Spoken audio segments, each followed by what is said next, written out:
So today I'm taking a look at Fool to Cry from the Stones, of course, and I'm guessing this isn't one of their more popular songs, okay? But it's a really cool kind of blue-eyed soul kind of thing.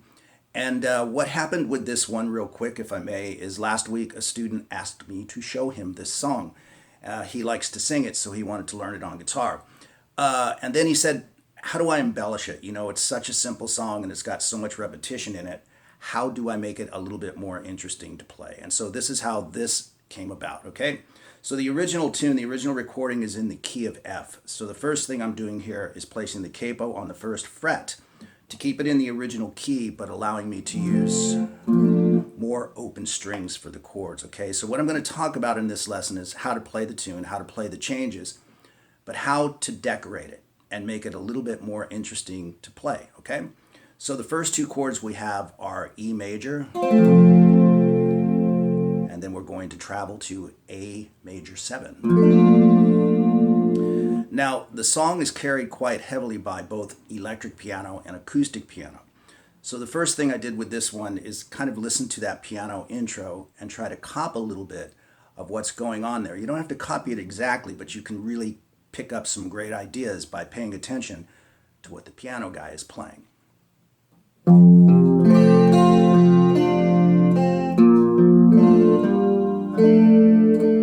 That's a pretty cool thing right there, and you can see from the tab that I put on the screen, you're just sort of adding notes to the chord, and I've talked about this a lot, right? Moving a finger around a chord, but you can move across the second fret on the first string, second fret on the second string. You can even, to make an E, suspend.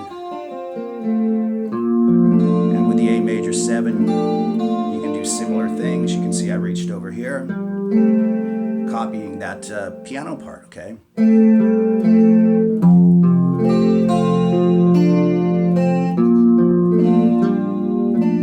You can do hammer-ons and pull-offs.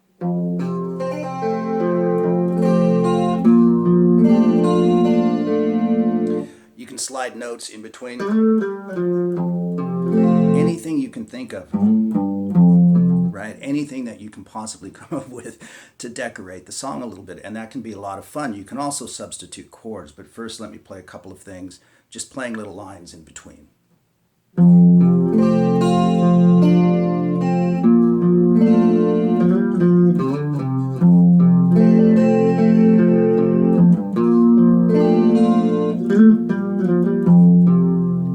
Anything you can think of, once again, is going to sound pretty cool. Now, another thing you can do is play chord substitutions. You can play different inversions of the chords that you have. For instance, you can play an E inversion of that E chord, which allows you to play things like that. Play the A major 7. Because you see, different inversions give you different possibilities, right? Different fingerings allow you to do certain things that you can't do in another fingering. You can also substitute the chords, okay? You can play the chords slightly differently. For instance, we can use this chord right here. And you get that kind of more open sound.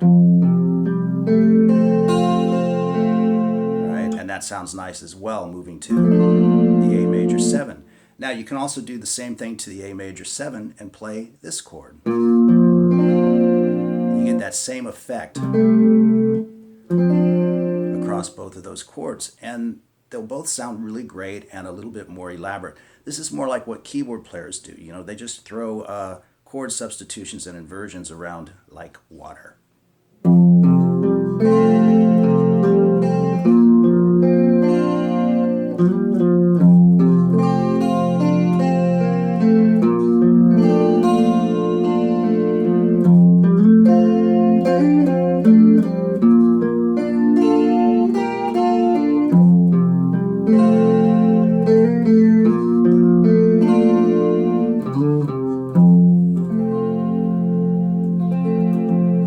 A lot of fun to do, and it can really decorate a basic, simple tune without overplaying it, you know what I mean? So let me take you through the tune now, that for the verses and so on and so forth, and then we move to a B major chord. However you want to play it, again, decorate it.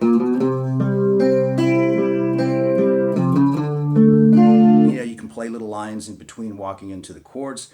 For this one, we're moving from a B major to a C minor, chords being named after the capo, of course, back to an A major. You can also use an A major 7 if you prefer that, or just, bounce them around. And then we go to an F sharp 7. So we have...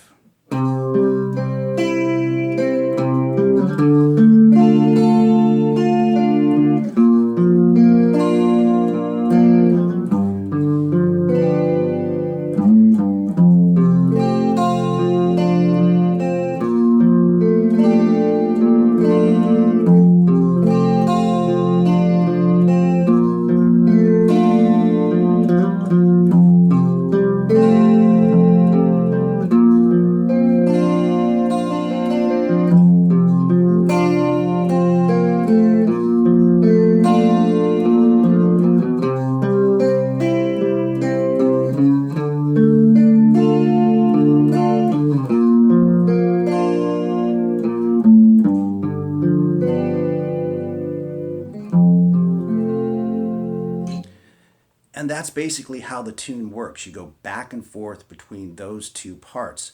But at the tail end of the song, they go a little bit more R&B on you, and this is what happens.